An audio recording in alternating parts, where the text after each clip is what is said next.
بسم الله الرحمن الرحیم. به هم قدرمنو دوستانو د مایکروسافت ورډ پروګرام پښتو زده کړې ته ښه راغلاست. راځو لومړی به ورډ پروګرام راخلاص کړو. تېره ورځ تقریبا زموږ تاسې درس په ریویو مینو کې تر ټرک چینج کمانډ پورې را رسېدلی و. ټرک چینج کمانډ د دې لپاره کاریږي که غواړئ چې د خپله لیکنه د نورو اشخاصو له تغیراتو څخه وساتې، بیا له ټرک چینج کمانډ څخه استفاده کوو. یا هم کولی شئ چې د خپله لیکنه یو بل شخص ته واستوئ تر څو پورې چې هغه کره کتنه پر وکړي، ویې ګوري چې په دې لیکنه کې کوم نواقص یا ستونزه خو به نه وي. نو د هغه لپاره بیا ټرک چینج کمانډ ورته آن کوو تر څو پورې چې هغه کوم ځای کې چې تغییر راولي، تغیرات باید راته وښودل شي. نو د دې لپاره راځو یو لیکنه اخلو په دې شکل باندې. دا لیکنه مو واخیسته. په دې لیکنه کې مثال زه راځم دا ټرک چینج کمانډ آن کوم. داسې مې آن کړئ. له هغه نه وروسته دا لیکنه یو بل شخص ته استوو د کره کتنې لپاره. د دې لپاره چې دا لیکنه راته وګوري، راته چک کړي چې په دې کې کوم نواقص او کوم ستونزې شته. نو هغه شخص که چیرې راولاړېږي، مثال دا یو پاراګراف ډیلیټوي، داسې ډیلیټ کړي، هغه په یو رنګ راته ښیي تر څو پورې چې موږ تاسې په خبر واوسو او راته معلوم شي. دغسې راځي اوس مثال دلته یو بل پاراګراف داسې انتخابوي، د هغه لپاره دا بولډ کوي، ایټالیک کوي او انډرلاین کوي. دا کمانډونه ورباندې اپلای کوي، یو بله لیکنه اضافه کوي په دې شکل باندې. اوس ریویو مینو ته راځو. په ریویو مینو کې دا تغیرات دې شخص کې راوستلی دي. دا په هغه وخت کې کېږي کوم وخت چې دا ټرک چینج کمانډ آن وي. داسې آن شي، بیا یو بل شخص ایډیټ کې کوي او ته ایډیټ ټول راته ښیي. اوس په دې کې یو کمانډ لرو. ګوره دا که چیرې راخلاص کړو، آل مارکاپ ورته انتخاب ده. دا تغیرات چې موږ ستا بل شخص کې راوستلي دي په دې زموږ تاسې په ډاکومنټ کې، دا موږ وایو ټول مارکاپ راته وښیه، ټول تغیرات راته وښیه. که سمپل مارکاپ ورته انتخاب کړو، بیا په دې شکل راته ښیي. او که چیرې نو مارکاپ ورته انتخاب کړو، بیا هغه مارکاپ یا کوم تغییر چې کې راوستلی دی هغه ته بیخي هېڅ نښه نه ورته ورکوي. که چیرې اوریجنل ورته انتخاب کړو، بیا هغه اصلي لیکنه راته ښیي. کوم شخص کې دا تغیرات کې راوستلي دا تغیرات بیا ځینې ایسته کېږي. خو د دې لپاره آل مارکاپ که چیرې ورته انتخاب کړو، دغه ټوله لیکنه کې چې کوم تغیرات راوستلي دي دا تغیرات ټول راته ښیي په دې شکل. ریویو پین کې بیا کولی شئ دا تغیرات په هوریزنټل او ویرټیکل شکل باندې وګورئ د صفحې په یو بل طرف کې. که چیرې دا ورته انتخاب کړو، په دې کې لیکلي دي اوس ګوره د یوزر نوم ورسره ذکر کېږي، ZTCT په نامه باندې. دا یو یوزر ده، ډیلیټډ دغه معلومات یا دا پاراګراف یې ډیلیټ کړی ده. او دا بل پاراګراف مثال فونټ کې بولډ، ایټالیک، انډرلاین دا کمانډونه ورباندې اپلای شوي دي. او دا نوره لیکنه بیا انزرټډ اضافه کړې ده. دا د دې لپاره بیا کولی شو موږ تاسې په یو د صفحې په یو بل طرف کې یا په هوریزنټل شکل یا په ویرټیکل شکل باندې دغه اضافه شوي تغیرات وګورو یا ووینو، جلا یې وښیي راته. بل کمانډ د شو مارکاپ په نامه ده. دا که چیرې ورته انتخاب کړو، په دې کې یو شخص مثال راولاړېږي، کمنټ اضافه کوي، لیکنه ډیلیټوي یا اضافه کوي، فارمټ ورته ورکوي. دا ټول تغیرات موږ وایو چې دا یو بل شخص کې راولي، هغه دې ټول ډلې راته وښودل شي. که چیرې دا ورته غیر ټیک مارک و، دا هغه بیا نه راته وښودل کېږي. مقصد دا که چیرې ټیک مار وي، کوم تغیرات چې دا شخص کې راولي یا مثال کمنټ اضافه کوي، لیکنه ډیلیټوي اضافه کوي، دا ټول تغیرات باید راته وښودل شي. بل کمانډ د ایکسپټ او ریجیکټ په نامه ده. ایکسپټ قبلول، ریجیکټ ردول. که چیرې غواړئ چې دغه ایډیټ شوي تغیرات چې یو بل شخص په دې ډاکومنټ کې اضافه کړي دي، دا تغیرات قبول کې او کې ریجیکټ کې. د دې لپاره بیا دا دوه کمانډونه استعمالوو. ایکسپټ قبلول، ایکسپټ اینډ موو ټو نیکسټ. که چیرې په دې باندې کلیک وکړو، موږ وایو دا تغیرات په همدې شکل باندې صحیح دي، دا راسره قبول کړه. او بل تغییر چې هر ځای اضافه شوی هغه هم راته انتخاب کړه. دا راته قبلوي او بل راته انتخابوي. په دې باندې بیا کلیک کوو، هغه قبلوي او بل راته انتخابوي. او ریجیکټ بیا د دې برعکس وظیفه اجرا کوي. ریجیکټ ردول. که چیرې غواړئ چې د تغیرات مثال زموږ تاسې خوښ نه دي، دا ریجیکټوو، په دې باندې کلیک کوو، دلته هم هغه ټول کمانډونه شته. ریجیکټ آل ټول تغیرات ردول. دا که چیرې ورته انتخاب کړو، په دې ډاکومنټ کې چې هر ځای تغیر راوستلی هغه ټول تغیرات شي کوي، ردوي. او که چیرې ریجیکټ آل چینج اینډ سټاپ ټریکینګ ورته انتخاب کړو، دا موږ وایو د ټریکینګ کمانډ هم سټاپ کړه او دا ټول تغیرات هم چی کړه، ریجیکټ یا بیخي ایسته کړه، منځ یوسه. پریویس مخکینی تغیراتو ته تلل او نیکسټ راتلونکي تغیراتو ته تلل. که چیرې یو ځای کې مثال لیکنه اضافه کړي، ډیلیټ کړي، فونټ یې ورته تغیر کړی، که غواړئ چې هغه تغیراتو ته ولاړ شئ، پریویس مخکینیو تغیراتو ته تلل او نیکسټ وروستنیو تغیراتو ته تلل. نو دا ټرک چینج کمانډ د دې لپاره کاریږي.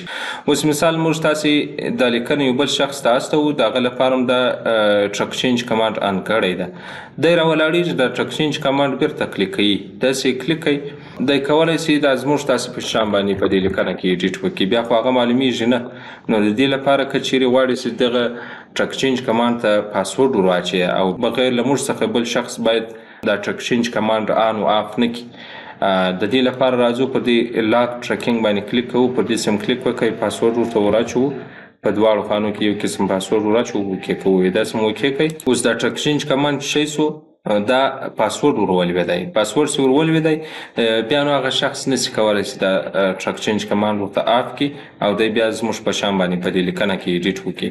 یعنې دی که اوس تغیر کې راولي په دې لیکنه کې ایډیټ کې کوي، یا تغیرات ټول په یو بل رنګ راته ښیي، مارکاپ کوي، له هغه څخه وروسته بیا دا موږ تاسې بیرته لیکنه ترلاسه کړه، کولی شو دغه معلومات یا د تغیرات ریجکټ کړو یا هم شی کړو اکسپټ. که غواړئ چې بیرته د پاسورډ ځینې ایسته کړئ، په دې کمانډ باندې کلیک کوو، پاسورډ ورته ورکوو، اوکې کوو یې، له هغه نه وروسته دا تغیرات چې دې شخص کې راوستلی دا ټول شی کوو، کوم خوښ نه یې ریجکټ کوو او کوم خوښ یې بیا اکسپټ کوو. ریجکټ آل چینج باندې کلیک کوو، د ده تغیرات چې کوم تغیرات یې په دې ډاکومنټ کې راوستلی دي ټول ریجکټ کېږي یا ایسته کېږي. بل کمپیر مقایسه کول.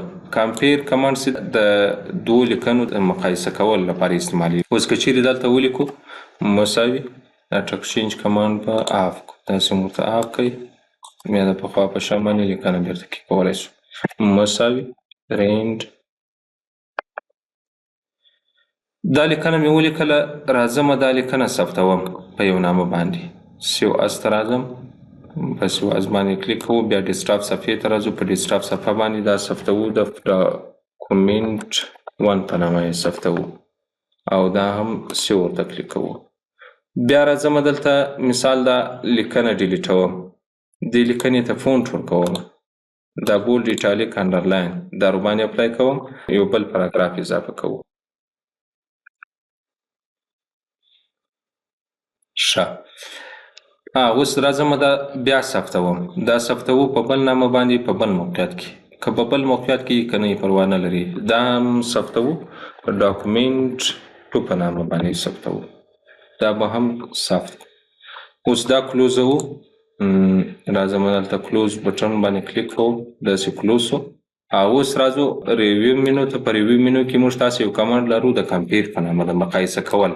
راځم دا کمپیر کمانډ راخلاصوم، په دې کې اوس مثال د ډاکومنټ 1 دا واخله له ډاکومنټ 2 سره یې پرتله کړه، دا په چش کې تغیر لري، داسې دواړه ورته انتخاب کوو، اوکې کړو، بیا په دې صفحه کې راته راخلاصوي. په دې صفحه کې اوس مثال د نور لیکنه ټول یو شان ده، خو فقط په دې پاراګراف کې ایډیټ شوی ده، هغه ایډیټ دی یوزر په کوم یو نامه کوم یوزر یي هغه یوزر نوم دلې ذکر کوي، افیو سکنډ کو یو څو سکنډ مخکې دا لیکنه بولډ کړې ده، ایټالیک کړې ده او انډرلاین کړې ده، او دا بل لیکنه کې مثال اضافه کړې ده. نو د دې لپاره که چیرې غواړئ دا تغیرات کې بیرته ریجکټ کې یا ایکسپټ کې هم دا دواړه کمانډونه کولی شو استعمال کړو.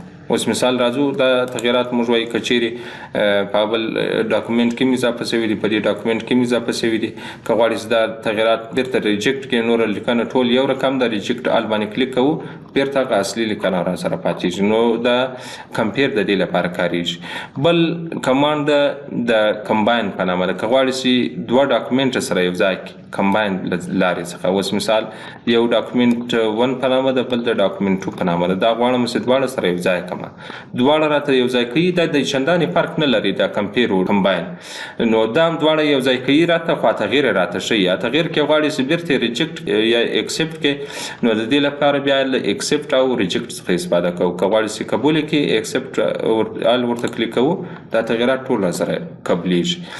بل کمانډ د ریسټریکټ ایډیټینګ په نامه ده، که غواړئ چې په خپل ډاکومنټ باندې یو قسم پاسورډ ولګئ او بیا موږ تاسې له دې ډاکومنټ څخه څوک استفاده ونه کړي، مختلف قسمه پاسورډ ورباندې لګولی شو. اوس راځو پر دې کمانډ باندې کلیک کوو، پر دې سم کلیک وکړئ، دا فارمټ ورته کلیک کوو، دا زما د ډاکومنټ فارمټ هم ټول لاک سي او څوک ته ایډیټ هم نه کوي. که ایډیټ کې کوي هغه دې راته وښول سي په څه رقم. که چیرې نو چینج ریټ اونلی ورته انتخاب کو بیا د ایډیټ نه کېږي، بیخي یو چاته هم اجازه نه ورکوو چې ایډیټ کې وکړي. ایوریون هر څوک ایډیټ کې کوي هغه دغه ټول لپاره یو پاسورډ ورته ورکوو.